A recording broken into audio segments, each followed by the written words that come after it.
Have you ever played a game so wild it feels like chaos in the best way? Do you remember Serious Sam from back in 2001? Maybe not, but you've probably at least heard of Vampire Survivors, the $5 indie game that blew up in 2021 and spread to almost every PC, console, and phone out there. Well, now imagine mixing that non-stop blasting from Serious Sam with the upgrades and XP system of Vampire Survivors. That mashup is called Serious Survivors, and it's a ride. Let's jump in. Getting into a match is super fast. You pick a weapon, choose a special weapon, pick your map, and you're off blasting aliens in seconds. Because it's so quick to start, Serious Survivors earns its first point. The second point comes just as easy since you don't have to worry about inviting friends, it's a single player game. The goal is also super simple to understand. You blast enemies, they drop cash, and collecting cash fills the meter. When your meter fills, you buy an upgrade. The main idea is to stay alive and keep shooting until the timer runs out. Oh, and don't forget to collect dumbbells. Collecting those unlocks new areas and items. With such an easy to learn loop, this game scores another point. Clicking through the menus, it doesn't take long to see that Serious Survivors is pretty light on depth. There's some variety, but not much. You start with a single weapon, the double SMG.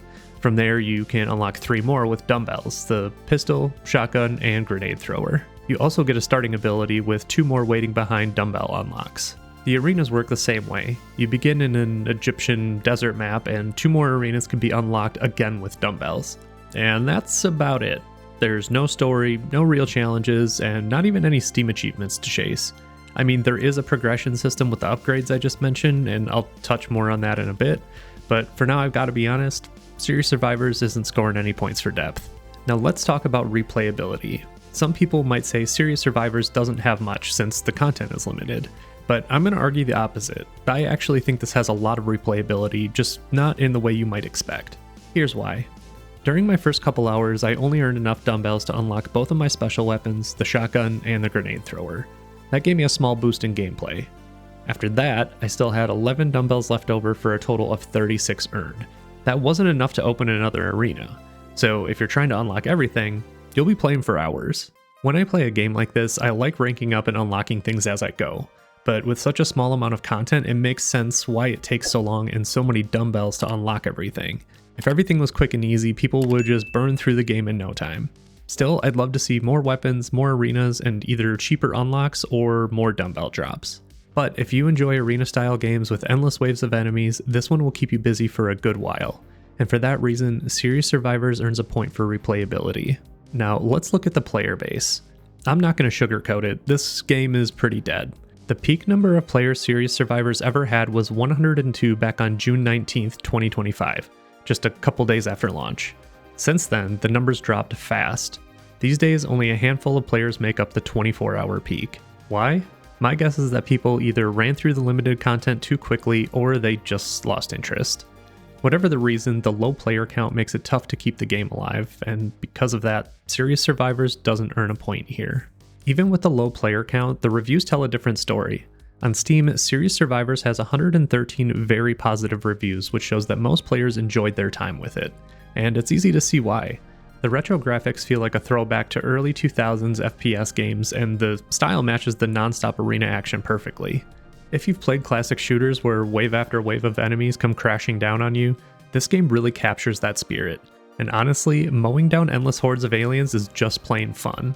But here's the catch. Outside of that, there isn't much more excitement to be found. The game is pretty bare bones in what it offers, so unfortunately it doesn't pick up another point in this category. Like most games, Serious Survivors isn't perfect. The issues aren't huge, but they're worth talking about. First, unlocking items can be tricky. If you misclick, the game instantly spends your dumbbells with no pop-up asking you if you're sure you want that item. For some players this might not be an issue, but for me, yeah, it was a problem. The UI also feels a little inconsistent. Sometimes upgrades explain themselves clearly, and other times the wording is confusing and it takes a little bit to figure out what you just unlocked. Even the match results feel clunky. You have to click a couple of times before the stats actually show up. And while I've touched on it before, the difficulty is a bit higher than I'd like for a casual arena shooter. But outside of those things, there wasn't much else to complain about, so overall, Serious Survivors earns a point here. Now, let's talk about the fun factor. Sure, the game is tough, but that's also what makes winning so satisfying. I actually won my very first match, don't ask me how, and that ended up being my easiest run. I must have picked the right upgrades. After that, I didn't win again until my last match.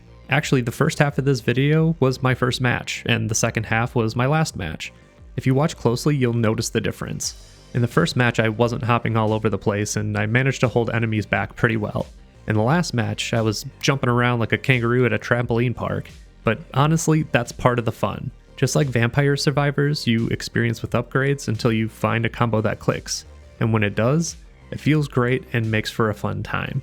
You could even say a single point's worth of fun. That said, even though I've enjoyed myself, there isn't much here to keep me coming back. If the game had more content to unlock, different difficulty modes, or even a multiplayer option to blast aliens with friends, I'd happily keep playing. But as it stands, I think I've seen everything it has to offer. No points here. In the end, Serious Survivors is a fun game that can keep you busy for hours, but because it lacks depth and the features that usually bring players back, I don't see it holding long-term attention. That's why it lands at a 6 out of 10, putting it in B tier. If you're thinking about trying Serious Survivors, I've added links to the store page in the description. Also, don't forget to click the video link on your screen, because the next game might be your new favorite.